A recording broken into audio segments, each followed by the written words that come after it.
దేవుడు ఒక అద్భుతమైనటువంటి కార్యం క్రైస్తవుల పట్ల జరిగించాడు. దేవుడు మహిమను అక్కడ వెల్లడిపరిచాడు. ఇది హిస్టరీలో జరిగినటువంటి ఒక ఆశ్చర్యకార్యాన్ని మీకు తెలియపరుస్తున్నాను. క్రీస్తు శకం 161 సంవత్సరం నుండి 181 సంవత్సరం మధ్యలో జరిగినటువంటి ఈ సంఘటన రోమా పరిపాలనలో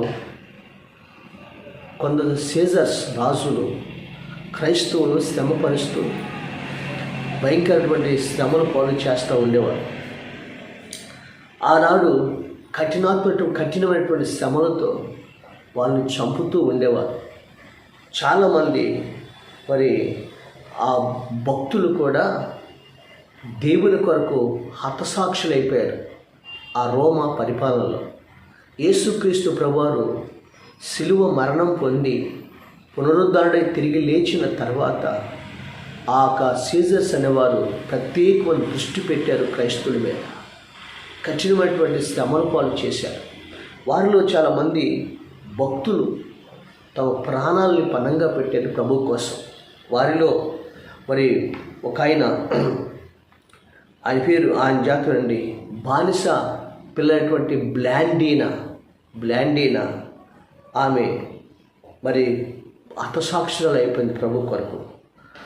తర్వాత ఆయన ఇంకో మాట చెప్పాలిస్తే పోలికార్పియా అనే ఒక భక్తుడు,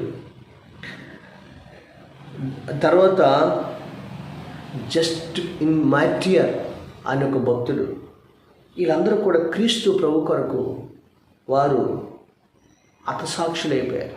ఈ బ్లాండ్ అనే సంగతి మనకు తెలుసు. వాళ్ళు శ్రమల పాలైపోయి ప్రభు కొరకు తన ప్రాణాలు అర్పించినటువంటి ఆ రోజులకి ప్రాణాలు అర్పించారు. అయితే ఆ టైంలో ఆ రోమా పరిపాలన కాలంలో మార్కస్ అరేలియస్ అనే రాజు పరిపాలన చేస్తూ ఉన్నాడు. మార్కస్ అరేలియస్ అనే రాజు పరిపాలన చేస్తున్నాడు. అయితే ఆ టైంలో ఈ మార్కస్ అరేలియస్ అనే రాజు కాలంలో 174 సంవత్సరంలో ఇక రోమా రోమా సైన్యం యుద్ధానికి బయలుదేరింది. జర్మనీ దేశం మీదకి యుద్ధానికి బయలుదేరింది. అలా వారు జర్మనీ మీదకి యుద్ధానికి వెళ్తున్నప్పుడు వారు వెళుతున్నాక హాలాండ్ అనే ప్రాంతంలో భూభాగంలో వీరున్నారు రోమా సైనికులు. ఆ టైంలో మార్కస్ అరేలియస్ అనే రాజు నేతృత్వంలో ఈ సైనికులు తోడుకుని వెళ్తూ ఉన్నాడు. అలా వెళ్తున్న సమయంలో వారు ఆ భూభాగంలో 4 రోజులు అక్కడే ఉన్నారు. అయితే వాళ్ళకు ఒక ప్రమాదం పొంచి ఉంది. ఏంటంటే వారి మీదకి జర్మనీ సైన్యం దండెత్తి వస్తూ ఉంది. జర్మనీ సైన్యం పోలాండ్ అనే ప్రాంతంలో తర్వాత ఆ సైన్యము నలుదిక్కులో వీళ్ళని చుట్టుముట్టేసింది. ఈ రోమా సైన్యాన్ని చుట్టుముట్టేసినప్పుడు వారి పరిస్థితి ఎలా ఉందంటే ఎటు వెళ్ళలేని స్థితి అయిపోయింది. జర్మనీ సైనికులు ఎంత అంటే 9 లక్షల సైన్యం అంట జర్మనీ సైన్యం. కానీ మరి రోమా సైన్యం కొద్దిమంది 44,000 మంది రోమా సైన్యం, 44,000 మంది రోమా సైన్యం, 9 లక్షల మంది జర్మనీ సైన్యం. ఇప్పుడు ఈ జర్మనీ సైన్యం ఈ రోమా సైన్యం చుట్టూ కూడా చుట్టుముట్టేసింది. అప్పుడు భయంకరటువంటి ప్రమాదం పొంచి ఉంది. 4 రోజులుగా వాళ్ళు భూభాగంలో ఉండిపోయినారు.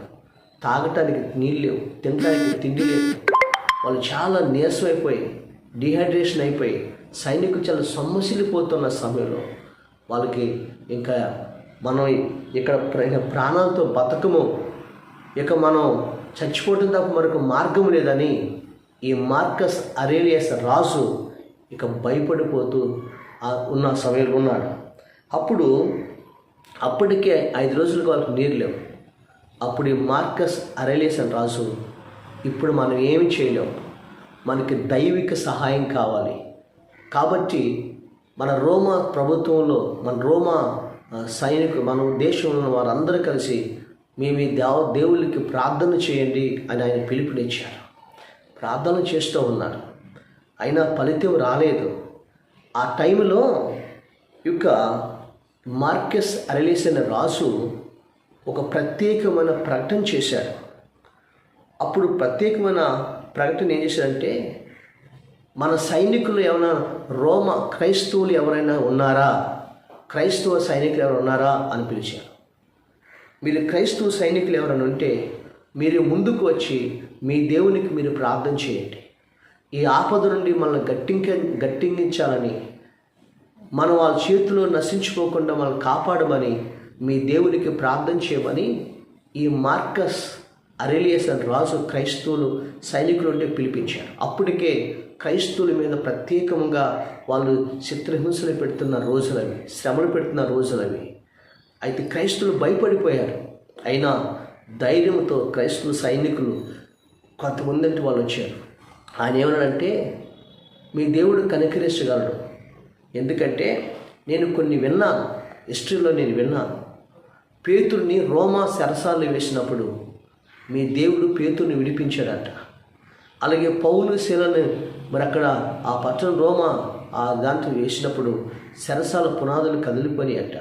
కొన్ని సంఘటనలు నేను విన్నాను. మీ దేవుడు ఆ కార్యం చేయగలడు, మీరు ప్రార్థన చేయమన్నప్పుడు క్రైస్తవుల సైనికులు కొంతమంది ముందుకు వచ్చి వారందరూ కూడా మోకరించి ప్రార్థన చేస్తున్నారు. ప్రభా, ఇది ఒక గొప్ప అవకాశం, సువార్త ద్వారాలు తెరవబడే ఒక గొప్ప అద్భుతమైన కార్యం ప్రభా. అయ్యా, సువార్త ద్వారాలు తెలిసే సమయం వచ్చిందయ్యా, మీరు కార్యం చేయమని వారు ప్రార్థన చేశారంట. దేవుని స్తోత్రం, మీరు కార్యం చేయండి అయ్యా అని, మీరు అద్భుతం చేయమని వాళ్ళు ప్రార్థన చేశారంట. అలా ప్రార్థన చేస్తున్న సమయంలో ఏం జరిగింది తెలుసండి, దేవుడు ఆకాశపు తూములు నింపాడు. అప్పటికే 4 రోజుల నుండి నీరు దాహం లేక సైనికులు అందరూ కూడా ఆ నీరసలు సమస్యలు పడిపోతున్న సమయంలో ఆకాశపు తూములు నింపాడంట. ఈ చరిత్రలో జరిగినటువంటి సంఘటన నేను మీకు చెప్తున్నాను. ఆకాశం నుండి విస్తారమైన వర్షం, వాళ్ళకి విస్తారమైన వర్షం కురుస్తున్నప్పుడు ఈ సైనికులందరూ కూడా ఆ సమృద్ధిగా దాహార్తిని తీసుకున్నారట. సమృద్ధిగా దాహార్తిని చేసుకున్నారు. అయితే ఏం జరిగిందంటే, ఈ జర్మనీ సైనికులు పోలాండ్ అనే ప్రాంతంలో ఉన్నారు. అక్కడ వారి మీద వడగండ్ల వర్షం కురిసిందంట. ఇక్కడ వీళ్ళ మీద దీవెనకర ఆశీర్వాదపు జల్లు కురిస్తే అక్కడేమో వడగండ్ల వర్షం కురటం వల్ల భయంకరమైన వడగండ్లు కురుస్తుంటే సైనికులందరూ కూడా చెదిరిపోయి వెనక్కి తిరిగి ఎక్కడో పారిపోయి వెళ్ళిపోయారంట. ఆ సమయంలో ఆ రాజు ఈ కల్లార దేవుడి కార్యాన్ని చూసి, దేవుడు చేసిన అద్భుతాలను చూసి, మహత్కాలను చూసి ఆ రాజు క్రైస్తవుల దగ్గరికి వచ్చి ఈ రాజు క్షమాపణ చెప్పాడంట. రాజు, మిమ్మలను ఆ ప్రభుత్వంలో క్రైస్తవులు హింసించారు, మిమ్మలను ఎంతగానో మరి శ్రమల పాలు చేశారు. అయితే ఈరోజు దేవుడే కలుగు చేసుకోకపోతే ఈరోజు మేమందరం కూడా ఆ జర్మనీ సైకిల్ చేతులతో హతమైపోయేవారు, చనిపోయేవారు. కాబట్టి దేవుడు గొప్ప కార్యం చేశాడని అప్పుడు ఆ రోమా వాళ్ళు ఏమన్నారంటే, ఈ రాజు ఏం చేశాడంటే, మీకు కూడా రోమా ప్రభుత్వంలో క్షుద్ర హక్కులు, సర్వ హక్కులు మీకు ఈ రోమా ప్రభుత్వంలో మీకు కల్పిస్తున్నాను, రోమా ప్రభుత్వంలో మీరు కల్పిస్తున్నాను చెప్పని క్రైస్తవుల మీద ప్రత్యేకమైనటువంటి అంశంగా, ప్రత్యేకమైనటువంటి మరి ఒక అభిప్రాయం కలిగి, ప్రేమ కలిగి అక్కడ రోమా ప్రభుత్వంలో క్రైస్తవుగా ఆ రాజు మార్చి సర్వ హక్కులు కల్పించాడంట. దేవుని స్తోత్రం కలుగునుగా. ప్రియమైన దేవుని బిడ్డలారా, దేవుడు ఎంత గొప్పవాడంటే మహోన్నతమైన కార్యములు జరిగించేవాడు. ఈ క్రైస్తవులు ప్రభు కొరకు కన్నీరు కార్చి ప్రార్థిస్తున్నప్పుడు ఆ కఠినాత్మటువంటి మార్కస్ అరేలియస్ అనే రాజు హృదయాన్ని మార్చాడు. దేవుడు మహిమను కనపరిచాడు. దేవుడు క్రైస్తవ దేశంగా రోమా ఆ దేశాన్ని మరి మార్చడం జరిగింది. క్రైస్తవులకు సర్వ హక్కులను ఉపయోగించారు. దేవుని స్తోత్రం. ఈరోజు యేసుక్రీస్తు ప్రభువారు శిలువ మరణం పొందిన ఆ దేశంలో అక్కడ క్రైస్తవులందరి పట్ల ఎన్నో భయంకరటువంటి మరి హతసాక్షులైపోయారు భక్తులు. తర్వాత దేవుడు ఆశ్చర్యరీతిగా ఆ రాజును మార్చారు. ఆ రాజ్యంలో క్రైస్తవులకు హక్కులు కల్పించారు. క్రైస్తవ దేశంగా మార్చబడి రోమా ప్రభుత్వంలో ఈరోజు దేవుడు మహిమ పొందుకున్నాడు. దేవుని స్తోత్రం కలుగనుక బైబిల్ గ్రంథంలో ఒక మాట రాయబడింది. పేతురు రాసిన మొదటి పత్రిక 4వ అధ్యాయము చూడండి, 4వ అధ్యాయం 12వ వచనం. ప్రియులారా, మిమ్మల్ని శోధించుటకు మీకు కలుగుచున్న అగ్ని వంటి మహాశ్రమను గురించి మీకేదో ఒక వింత సంభవించినట్లు ఆశ్చర్యపరకుడి. క్రీస్తు మహిమ బయలుపరచబడినప్పుడు మీరు మహా ఆనందముతోనూ సంతోషించి నిమిత్తము క్రీస్తు శ్రమలో మీరు పాలువారై ఉన్నంతగా సంతోషించుడి. దేవుని స్తోత్రం. మహా ఆనందముతోనూ సంతోషించే నిమిత్తము క్రీస్తు శ్రమలలో మీరు చేయండి పాలు భాగస్తులై ఉండండి అనడం. దేవుని స్తోత్రం. ఎంత గొప్ప దేవుడైనా. అదే మొదటి పేతురు 1వ అధ్యాయంలో చూడండి, ఒక మాట చూసినట్లయితే ఒక మాట ఉంది. మొదటి పేతురు రాసిన మొదటి పత్రిక 1వ అధ్యాయము చూడండి 7వ వచనం, 6వ వచనం. ఇందువలన మీరు మిక్కిలి ఆనందిస్తున్నారు కానీ అవసరాన్ని బట్టి నానా విధములైన శోధనల చేత ప్రస్తుతము కొంచెము కాలం మీకు దుఃఖము కలుగుచున్నది.